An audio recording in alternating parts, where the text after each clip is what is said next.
Kaseng BJP hak Jylla kalau tahu ya komiti ban Pynkhreh ya election Lok Sabha ke ban Salongshan. Aba pentip ya kini unong alam barangba kaseng ubalong ru menteri uba el hek hindin kesngi uloong bakila dep syong ya ke jingelang hak apu praterik uno opera ban kemi halo ke jing Pynkhreh baro nak kebenta kini ke election.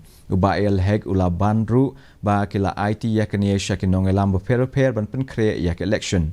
Uloong bakidon arngut ki balapan tiket. Bahkan top ya long kemie ki bane aireng naki arteli ki syuki parliamentary kata na shlong bat natura.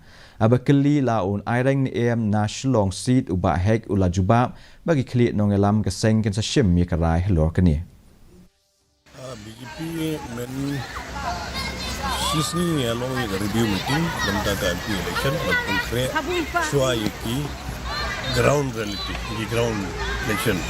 Saya penbaik untuk bandam ke komiti nanti Lok Sabha jangka Shillong seat jangka Lok Sabha jangka Tura seat nanti ada yang ada responsibility la jangka belum penbaik yang media cell belum penbaik yang di district belum penbaik di mandal itu baru lah ada responsibility belum penbaik yang di baru ke benda ke bedai naga benda ke election Lok Sabha benda tengah slow argut tambang apa kena apa tambang argut apply ke tiket